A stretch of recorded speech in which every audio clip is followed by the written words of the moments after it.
Nedda. Kati ng'oli kuba investing. Kuteeka mu ssente. Sure. I cannot call it investing. I can supporting maybe. Supporting. I can't call it investing. I feel like investing is when you go overboard. Yes. Overboard. No take our business. But me, I don't think I can give a man that chance. I feel like you need to step up. I can support. I can support, but I cannot invest because you're supposed to invest in me, right? Not echebe banandi. Nze echebe kati ujotema utigwe echebe. Kati go present kije wali omuwadde. Nedda. Ebeta muteyamuluma. Nenga wali ogogamba muno kale to investinze like you can support naye kati ngamba omuwadde nga present. Bino byetugamba Valentine's birthday oba naawe oteekawo under. Birthdays menga Valentine's. Nalaba omuye oli yakola birthday nga y'amaanyi n'amuba n'emmotoka ono n'aleeta keeki na under naye abakazi tetulina nsonyi. Kati simanyi naawe chobo osobodde. Kuzakutaddemu. Ani abamugambye akwate mutaweza ateekemu. Who told him to go overthink? Nedda baba. Mulina okugonzaamu ebintu. Osalamu kaleta. Nedda bannange bantumwe.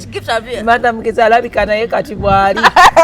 No, meanwhile, I feel like you need to be byomukwano bisi byangu.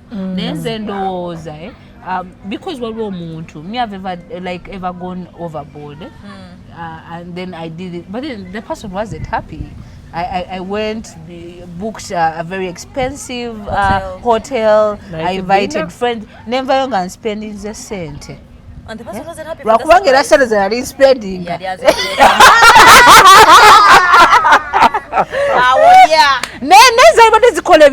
know, right? I would have gone for shopping or something. But then this person, nga sibi into being totally happy. So I feel like you just need to understand your partner. Your partner. Yes, so he appeared and he wasn't even appreciative. He didn't smile.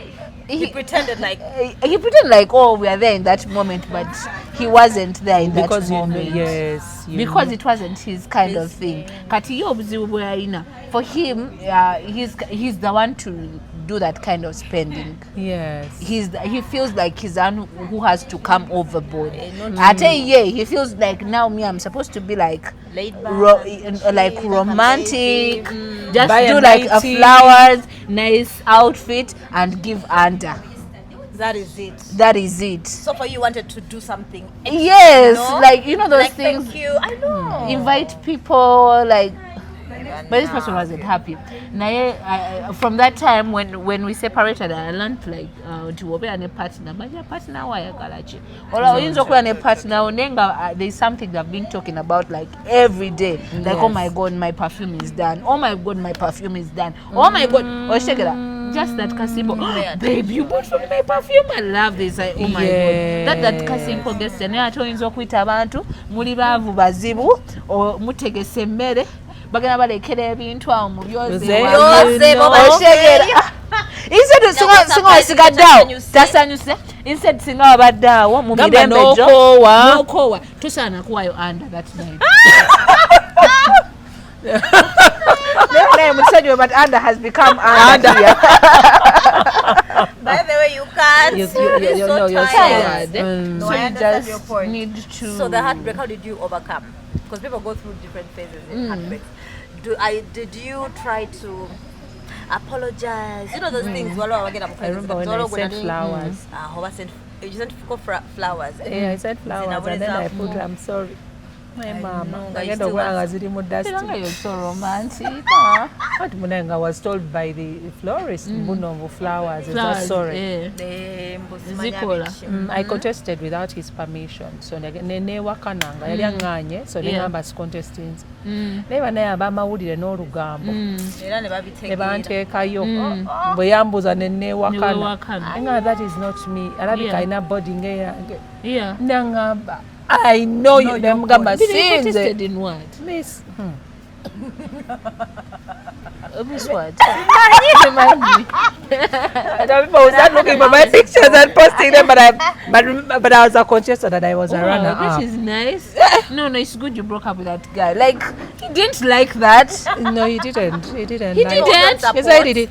He did. Do you know what that means? Like, I'm all like, I want to go back and watch those clips of you doing that. Banange. No, it wasn't really right. Like it was his body, and that's what he told me, not to expose it. Well, I put it up so good. But you go, how did you nurse yourself? Me, I Yangamba tayagala nje expose him. Yes. But No. Don't you feel okay? No. Ekintu ekyo bina kyayogerako. I feel like some men sometimes can really be so insecure. Nato chimanye, omusajja asobola okugamba mbu toyambala but when we are going out, ne mutuuka out, nga he's looking at girls who are putting on in some type of way. So I feel like omuntu kintu kyaba ayagala, partner wo mu supporting it, tomu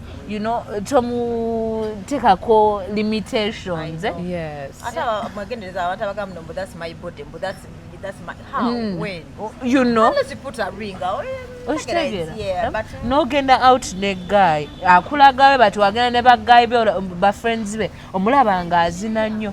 When you go out with him, you start dancing, you want him to come and dance with you. He's like, oh, I'm not in the mood. Like, why? He's killing your self-esteem. You know, this is how this meme, I feel like, but self-esteem yabachala mpola nakutocharinga. Lwaki yabakikola ekyo? Oyali ayagala kutocharinga. Putting your esteem down. I don't know, like, and ate nga fe tusisitiriza nnyo ego yaabwe. Naye bo kiringa n'okwagala omuntu ogenda okulaba nga gwe bw'otandika ogamba oyagala kwambala bwoti oba oyagala kukola kano nga yabikugaana yagamba yayagala omuntu nga muddugavu. Naye bw'otunula ku namba 2 eri gw'ayina nga mweru muziriwu. Aye bwe weeyeruse ani yagambye weeyeruse tolabika bulungi bannange. We shouldn't give them that chance. Tukole kye twagala. Because I don't give people that power over me. Like, why should? But at least you cry koko. You cry ko like at least 1 week. Right. 1 week because nga naye wali. Let me go. Spoil myself and stress it until he's over. Yes, master. Rebound. Nagama anda yange mpaka nga I was pretending. Nachikola like okujjawo ekintu ekiri like abantu obutagaani onaye kabadde commission. Sikulimba. No. So I cannot give someone that power. No over me. Wemba okay, walwe kusimu. We are done. Are you sure? But I was pretending. Are you tired of That's the truth. I was pretending. And that means you were not in love. That means you have never fallen in love. Martha. By then I wasn't, because I think it's the only like I broke up then. Olaba even me by then I wasn't, but then the other person I didn't cry. I laughed. Olaba pretenders. Yes, it's over and you laugh. Then I laughed because the person said just keep quiet because but heartbreak, I think heartbreak is real. Like me personally, I can't really say that you've never gone through love then.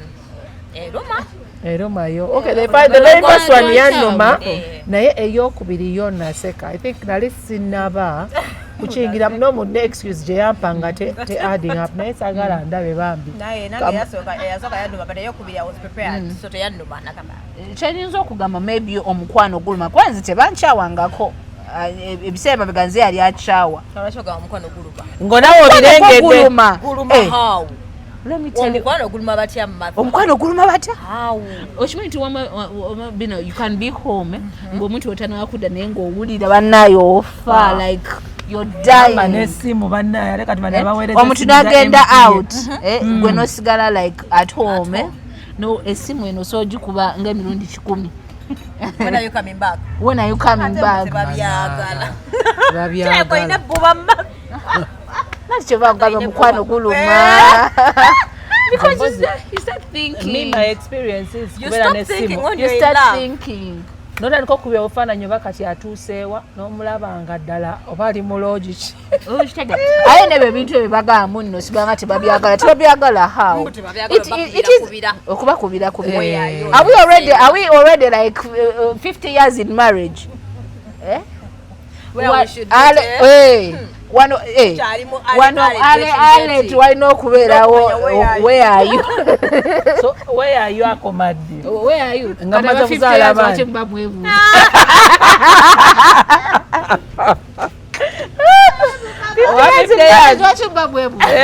no please awo mbaa temubuuza n'abasilver jubilee tebalina kubuuza where are you bano sibanga 2 years in love mwebuuze mubuuze muchekinge n'amasimu aya yes once in a while check in so when you check in and then you find that it what helps you know so when you know when you know you bring back your partner on the right road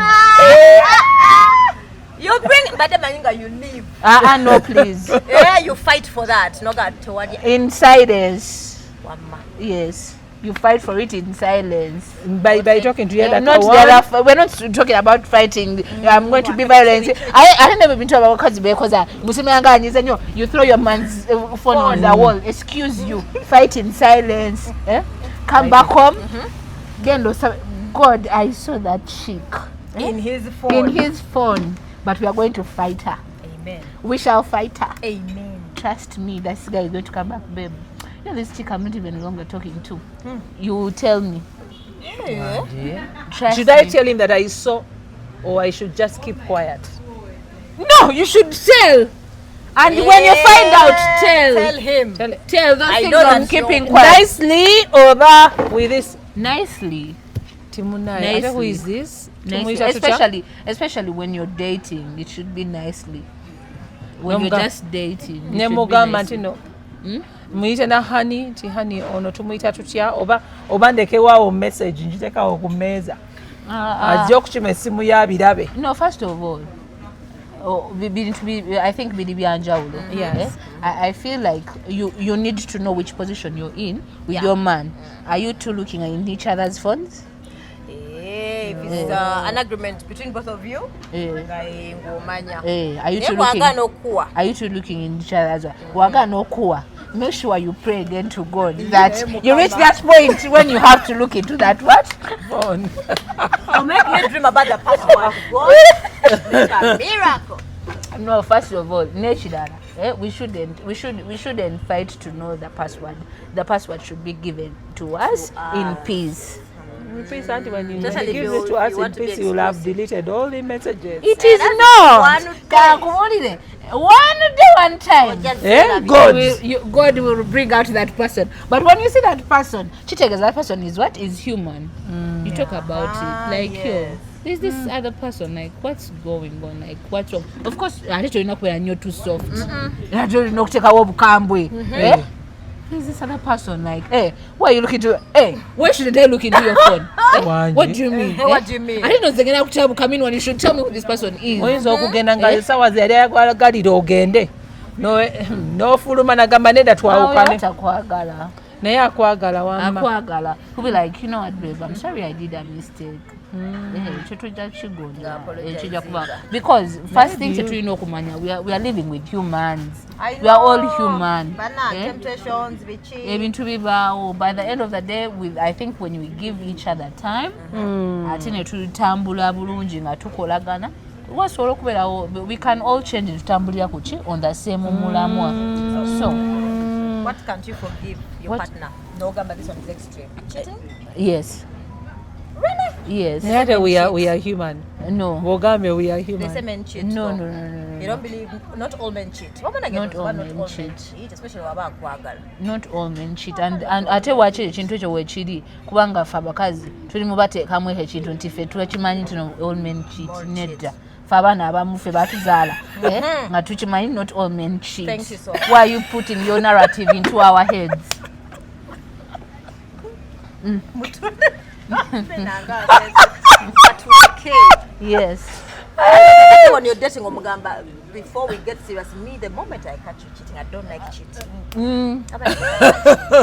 Wama abantu bakikuliriza nnyo n'abami era bagenda tandika okikozesa.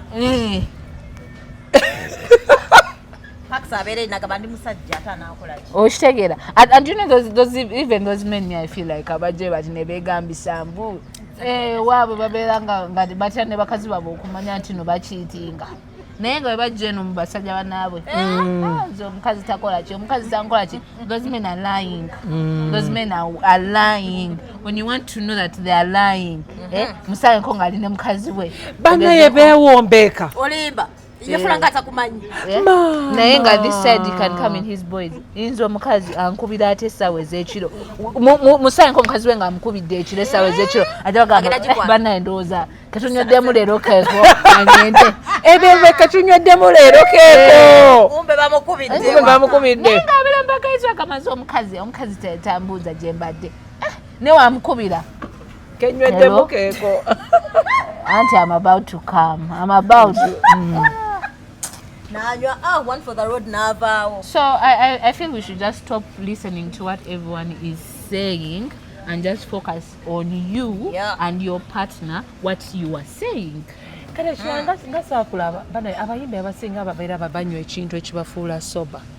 Gwe naye gw'ogenda oli soba 24/7. Wenga tewayingira mu drugs. Ate nga kyemanyi you've seen around people banywa. Well, I've been there before. I will not lie. I've been there before, and I think I've used alcohol. I have smoked before. What else have I done before? Or I've gotten high before. But I should say to me, either tekyali kintu kyange. You got bored, eh? Not getting bored. Chaite chinkolera. Okay. Chaite chinkolera. First of all, I hate the hangover. I know. I hate it, like totally hate it. Secondly, I think it doesn't lie with my beliefs and what I believe in. Thirdly, I remember the time I used to smoke, I was so depressed. I was very, very depressed. And which was not a heartbreak. It wasn't. The moment I used to get high is the moment now I used to think about like Zabantu Tebanjagala. It's the time I used to think about like It's the time I used to think about like I don't want to be around people. It's the time emize jonna emibi. It's the time I used to think about like I think I should do this crazy thing. Right? I think I should do this thing. Right. I think it's cool. So, and at some point I was asking, it's the time I really lost weight, and then I was like, why am I this tiny? Because I used not to eat, but like wake up, you smoke, you drink, I do all those like nitty-gritty things. That time I've tried to drink is the time I think I've had the worst studio session. Is the time I've had the worst stage performance. Hey. So at the end of the day, I was like, what is this? No, this is not me. This is not what I want for myself. So I feel people like they build like it's all about being cool. Yeah. People just be like, oh my God, how am I going to? Because then at the time I used to drink, I used to be like, everyone is ordering for this. How am I going to order like for a soda or water? So that's how you started. Na nova nzenzuka someday na nywako omwenge. Kirungi tulina kumuno bupevers. Nanyumuka nti nzinanyo nakubawo face yange eno nefuna ne bwanenzimba. Oh no. So why should you go through that? Why should you go through so that? So kitegeeza somebody can't change you. It's up to you. Go kulaba n'ogamba omanyi. Can't this is not me. Of course the people attend the upbringing you. None of them like really drink or smoke and what. So kati otulamu guwabiyigira wa them. No gye tujja mbu no cool. Oba ne mukwano gwo nzize ne Doreen is smoking. Doreen batasazeeko ba. Yes. Ogamba it looks cool. Like I think this is the thing. So peer pressure first of all. Secondly, sometimes people lie that you can be creative when you're high. So me, I'm very thankful. But by the time I started doing my hit songs, all these things byali binneesalako. So abantu of course people sigana naye mu Bible waliwo bagamba omwenge musirusiru. So and trust me, all the stupid things, most of the stupid things I've done, like my stupid experiences, have been when I'm high. You're kidding. Yes, have been when I'm high. So I feel like I onokutula wansi nolaba kyekikolera gukolera you remain naye munaye waliwo nti bw'osigala bwe gukolera ogenda okuvamu ng'ofuuka n'alcoholic okakkana ng'ate ofuna bulwadde. naye ate nze okuva wevaako oh my god nkola ebintu ebiri so healthy mbeera nenyumirizaamu ngamba oh my god kati nga kati wano ku yayo ogenze n'osaba kachayi you know. Oh my god, you be feeling so there good. There is a time I saw you hold you like a marula, a glass, a petrol station, Chiro. Was I? Were you? No, it wasn't you. I think it was. Because I feel even when I was drinking, like me, I used not to drink those. Light drinks. No. Go for the other like those. Those had. No, yori yakuvuma. Yeah. Which one you? Yori light. But I think I remember I used to take like hard liquor. Yes, like I can go like for Hennessy, like maybe like Singleton. Go crazy.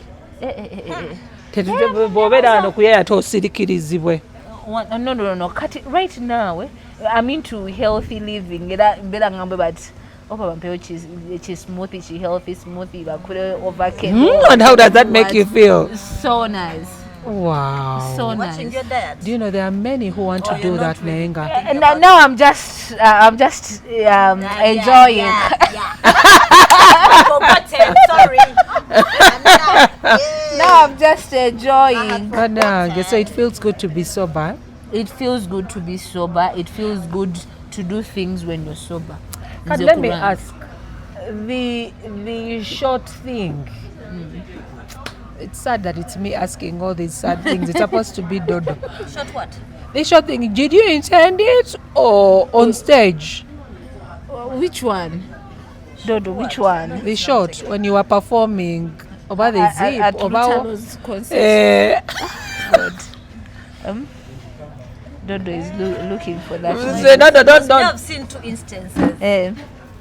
So I'm just wondering, like, was it a style or you didn't know, or was it a stunt? Because even waliwo wakola stunt y'okwanjula oluyimba so nengamba Martha Mukisa yatandise stunt kunyimba the song lwaluyimba lwakwanjula.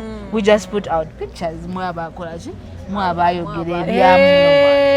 I didn't even tell anyone Vanessa nayanjudde mwabayogera ebyo netutandika notulaba nga bannayo olugambo ne lutandikaawo wonna ndoza watunulira nogamba bannaye bafala bano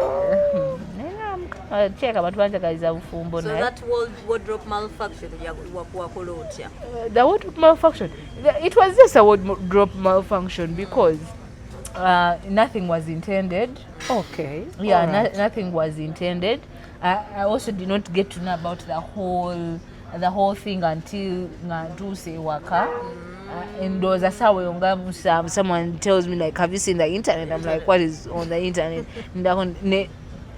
Mu butuufu okumanga nali simanyi nenekwatako nengamba naye nga wali wekka oyo nena gwe oba bina buli wamu mukama bwatyo wali kibuuza nga people are gifted bannange kisa kya mukama. I know Baka she's expensive. That's why I was like, I think she must have intended it because like no, it wasn't what. Naye lwakubanga omanyi I think sometimes it is family that would really make you feel bad about something. The fact that nina family already Abuuza, they're very what understanding. Yes. So when they saw those things, are like no matter we know. Just right now, Katwina kubera careful. Because that happens. Kuba nobera otambulawa. Omusasoga nyabo. I don't know about you if otambula ne piso ne wuzi. Anytime. Muna nina akagundi. Yandikuddeyo ku stage. Ate ogambe that happens kati supporting achiri nti tutambula tuli ready fe. Yes, but now that one you wouldn't have known. I think unoza about it. Me too. Me too. Tutambula nabyo kati nze ntambula ne wuzi ntambula ne sanitizer. No, ntambula ne sanitizer, ntambula ne sanitary part. Yes, ntambula ne gundi ne pant liners. What else? There's something else you move with. Neda nakomunda. Okay, naye ntambula ne gali mpita wa ne lekerawo. Walekerawo.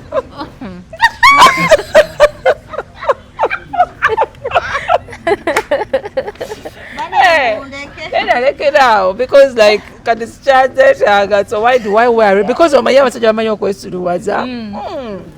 Bina is a real girlie, eh?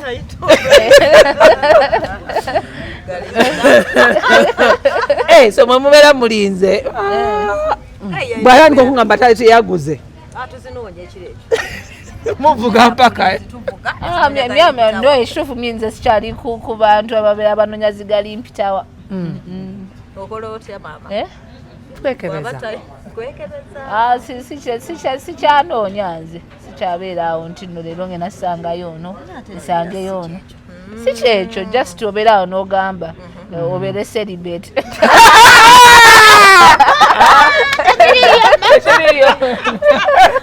Ebya celibate tubireke.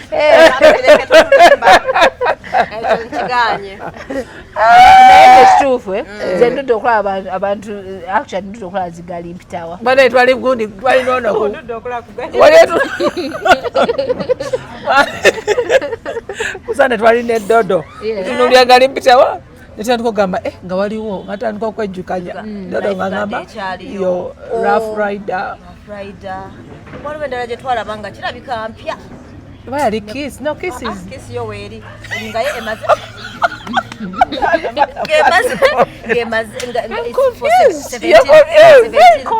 So which one do you know among the ones we've talked? Which one do you remember? I decided to be celibate. I think on our protector. Doreen, you know better than me. You like Abuuza wagira. Wanange. Nedda. Ndudde. There is a new one we batugambye ka 5,000. Lele tugamba tugenda kakozesa nani? Waka 17,000 aketwala aka 17 yes. Nalinnya kikaliawo. Nakaliawo kali wrapped no bulungi. Supermarket. Atwagenda ku pharmacy. Clinic. Nga bungi kati tumubuuza kati omuntu bwajja okubusaba. Asaba atya. But isn't that like a normal thing now? Is it a normal thing now? I think it's normal. I feel like now it's a normal thing. Okay, like so which one? Which one? The ones that you remember, because it will get Rough Rider. Incidentally, also me Rough Rider, but this one said she does not like it. I think I saw it then, but I should also say like I didn't like it. Yes, first of all, like why does it have those things like like around it? Yeah. It's not like ball watch. No, I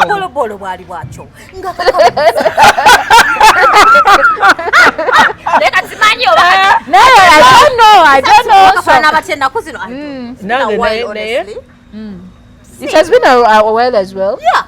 It has also been a while for me. Celibacy, 4 years. Wow. Welcome to the city.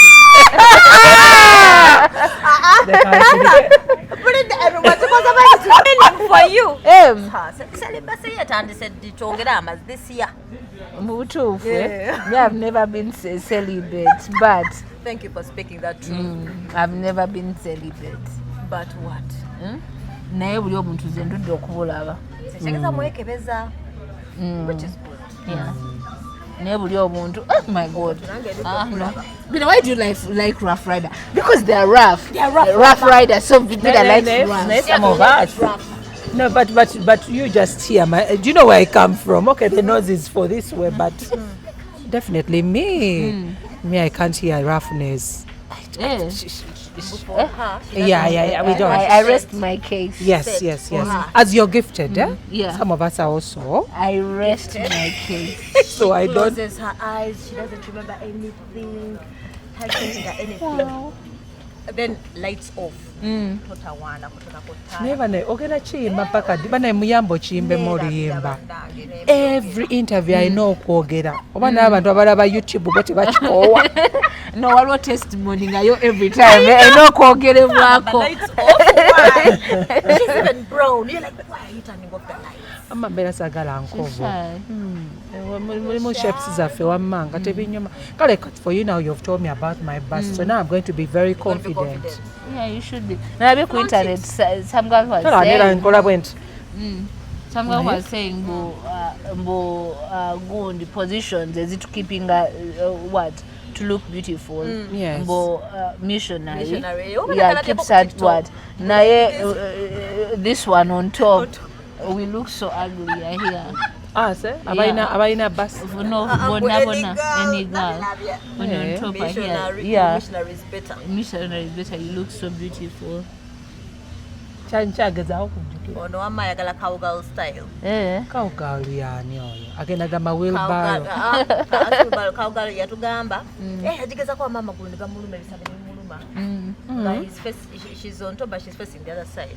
Man. Oh. The other side. Kalimba wamma. Cowgirl style. Amma ibe tetubyogera wamma. Mama yabyogera ku doctor.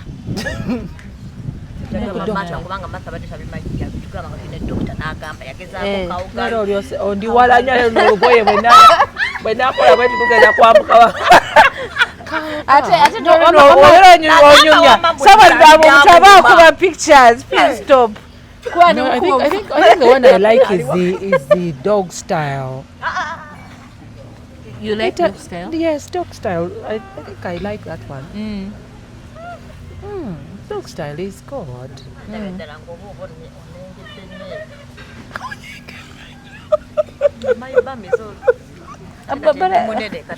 But I thought you're supposed to be nasty when you're there. You're supposed to be nasty, but dog style, not in my world.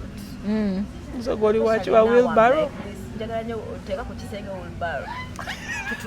Yeah. Oxytule. I don't know if you're a man, what else? Njagagezako kawojjolo bagingamba simanyi bwebeera but I want to try. Kawojjolo? Onoogisobola kawojjolo.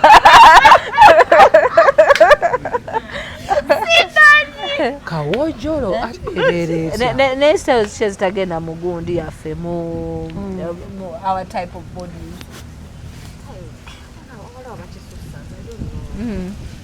Style baki. Omanyi ebintu ebyo banna. Would you let someone carry you? Lifting. Ono yayagala bamulifting wamma naye kisoboka. Osobola omusitula ono. No, omaze kyeŋŋamba kati omuntu aba agamba nti no like akusobola like osobola omukyala nga you can't lift me. How can you say no listeke yange you can't lift me? Kyanga eri mu bakalamojo omulina okulwana n'omukazi n'omusinza amaanyi nekabalemu naye bwekyali n'olyoka kuggula yes okwanjula kino kibanga gwe ondaze nti nno naawe I understand what you're saying. Naye ate batono nnyo naye bali abatini abagala ebikazi ebinene ennyo basobola obisitula. I think those are the ones who can lift. They can lift no. Kazana neyeewaayo kwa balina okulaga. Akatini bwe katyo. There's even that video I saw. You know this spice ono mu Jamaica. Sajja kabadde kampiwe but ne kamubeba. Ku stage. Bino bintu biranga bya dating, like when you're looking for a guy. You're looking for a guy. Yeah. Hey, by the way, a person who can't lift you. Yes, I I want you to lift me. You turn. Netukole chesu. Bane, ola kawojolo siyono.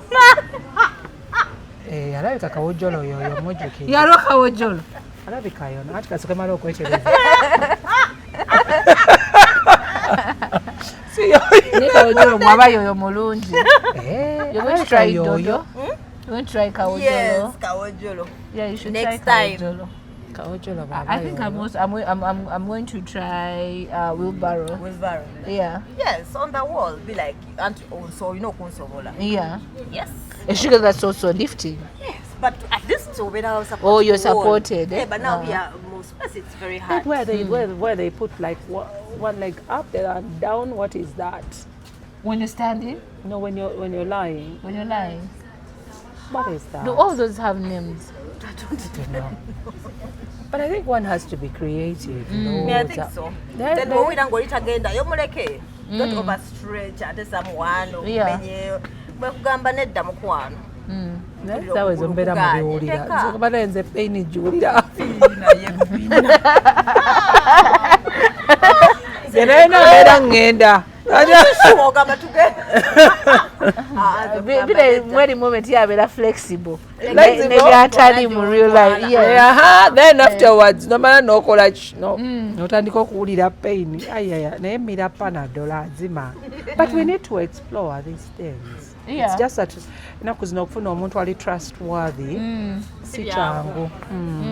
Then I think even like like with partners, they start getting like used to you, so they don't want to get adventure with you. Like they don't want to adventure with you. But me, I feel like when you're together, every day should seem like you're trying to discover something new. That's when you keep the adrenaline between the relationship. Together, you try to look up for many things. You're right. So not in the house. Wanjula, anything? Inshallah, me, I want those things. Maybe you invite us. So you're also going to be number 3, number 4. Anti muna itulabya abalala muna bafuuse ba number 2 oba number 2 oba number. So you can't allow. This is Musama tina abasajja bakyaliyo bangi. Why should we all be on? You have this confidence. I hear. Abasajja baweddeyo. No, that's somebody n'abategeevu. N'abategeevu.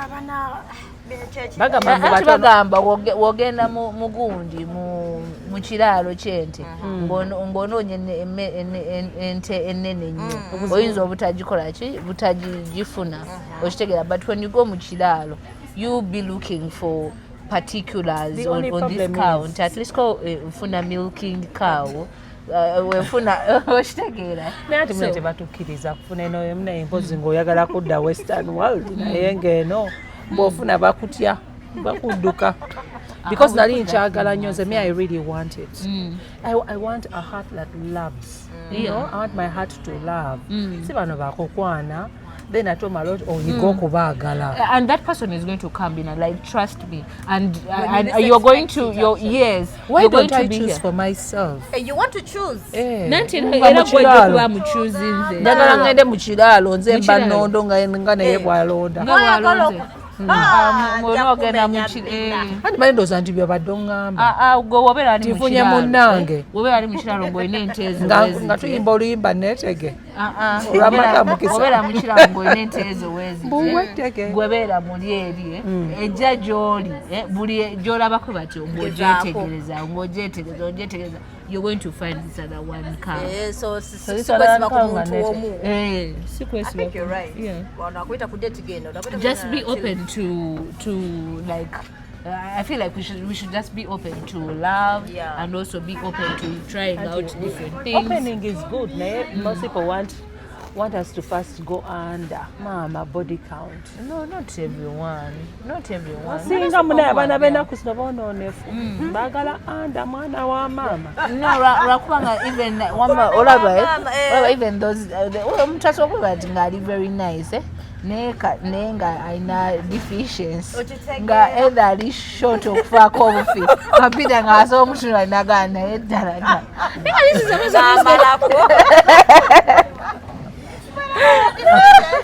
waliwo yatugamba tubeera ku date mutandika okutunula ennaku zina tibambala tight jeans we start looking n'amalako bw'olaba nga ng'odduka nga bukyali todda simanyi nakona naye ebintu byonna kusoma si bizibu tulina kuguma bugumi but we shall get You have get you don't. I was even about to say my things here. I was about to say like don't I'm not what Yena kuwaza, but I feel this chick is having fun on us. Yes.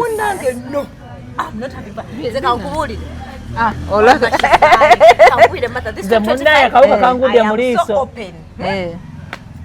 Ngenagezanga kubangambye ngezeegezeeku ever invite kasampulira kamulimu kalike tagendanga out muwulirize if it's not saying olimba Bina. Thank you for waking me up. Thank you for waking me up. She had taken me. I had started believing. Bate nkuba nokawuka ke. I'm going to start. I'm going to try. Those things are sweet, but hi guys. Still, you can be happy. Yes. You're happy already. Hey, sometimes and then because we had not fulfilled ourselves, we were not happy, we were not enjoying ourselves, you lose yourself within it. So as we prepare ourselves for that time, we should enjoy life. Right? Yeah. We should just enjoy life. Enjoy. I love the way Bina enjoys her life. Like, you know, like how, sweetie? She does. I love like me. You can see someone who loves themselves. There is somebody. There is somebody naye. I was told, okay, she's prominent. In fact, no muntu yamujja ne ku mulimu gwe yali akola. Naye bambi amusibidde ewaka. Yeah, you know. Naye nga buli kimu akimuwa ssente biki luxurious things naye mama. Waka. So we should also be very careful. The partners that we choose because all of the red flags zibeerawo and we choose not to see them. We're not always jealous is love. See, when we told you the other person saying, "Smile, that's my body," that was a red flag to me. Yeah. By the way, it was. That's why I think we didn't last. I think we whatever. That's why we even had to just laugh about it. When he said it's over, like please, like. Bananga, I felt really so bad for this person. Yeah. I'll tell you, I off call. I think I would follow up to social media. Njagala nnyo posts zenaye mama nagenda okubuuza ne bangamba. Strict life. Akaabira mu motoka ez'ebbeeyi naye ng'embeera sinungi. Naye abasajja bali bambi mu bikomye. Mwana n'ayingira ng'anyirira ogenda okulaba n'afuluma. Because I believe we are representative of our partners, of our families. Omuntu n'ofuluma muno nga mwana muno wamutwala ng'anyirira. N'amala n'afuluma ng'alabika. Ekintu bina kyayogerako. There's this lady when alabye ku mawulire. Natkunda, yes. I think this guy is I do not know what's going on, but I feel people can mentally torture someone and then they can make you be mad so that other people think you're mad. You're mad. So a victim. Yes. Did you see the wedding pictures? Her wedding pictures. She was very beautiful. Very beautiful. You can see her beauty. You can see her beauty, but man, she's strange. I wonder. I think also why didn't she go back to her family? That is also something else. No, she told you. She said. She wanted to relax because we were going to ask her questions. She wasn't prepared to tell them that this is what is happening. Couldn't they see that the girl was losing weight, really? Omanyi wabera family members abamuga you just don't go kuchala. Ngo chala nga you want calling. Nga omusajja ali very strict. Ne omusajja ye bamukutte. Iye yavaayo n'agamba omukazi takyamulaba. Abasajja obategeera. Naye bagambye playing games zaabwe. Omukazi nze simulaba oba yalagawa. Kyokka omukazi n'alyoka avaayo nga ebifaananyi bye yatulaga birala nga n'omukazi we kyokka yakamala omwezi tasobola kuba ng'akoze mu mwezi aye kanera yali amukuluusanya. Okoggane mu wiiki mama gwe n'osaaga ndabye abantu abakogera mu wiiki n'ogamba kati depression bino. Anyway. And people can create stories. Make you look mad. You're right. Yes, make you look mad. That chick- Omuntu asobola okugamba, you did this and this because tosobola kuremembering, oba because you're too depressed. Yes. Wakoze kino wekiti ne wekiti. N'ositwala mu bwongo bwonti oli muntu mubi. Toli muntu mubi, okola ebintu ebibi, oswaza omusajja wo mu bantu, okola biki, kumbe he's creating a story okufuula mad person. But nature, we also make mistakes at times. We think we can find happiness in the men we get married to or in the partners we are dating. In actual sense, happiness etandika naawe.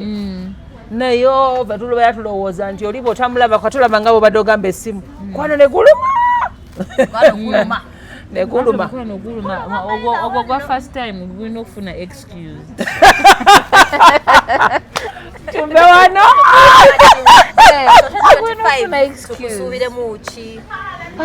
2025, I think 2025 is you're just going to see Martha growing. Yes. Growing. You're going to see a lot of surprises that come from her. But above all, she's just being herself. Yes. Secondly, she's just minding about her mental health, being mindful, yes. Not demure but very cutesy. Yes. Oh, I can't come to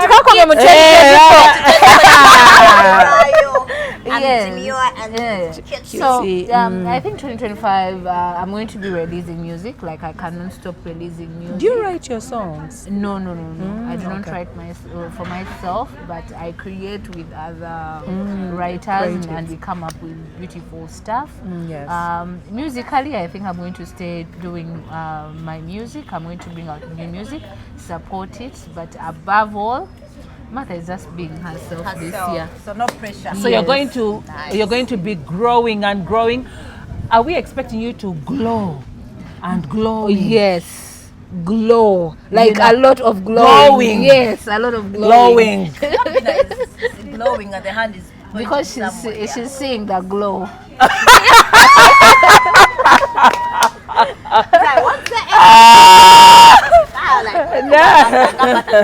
No, because she kept saying growing, growing. So then I said, okay, growing and glow and glowing. Yeah. Oh, cutesy. Like that saying, but I'm doing videos in a quarter away. Glowing. Yeah, baby. No. We are going to be glowing this year. 2025 is for glowing. For glowing. I wish I can also glow. Otherwise, you guys, keep on supporting your girl. Go watch my new music. My video is out. Omwavu. It's on YouTube. Nafuda Mogaga, Avuga Benzi na Master. iPhone keka pesa. Apata S24 mu Samsung. Ono wankubira. Abani nanye ngamba sirisa. Wanji Siri komugaga nkubira. Pulira. Abuuza kafa wena ugira.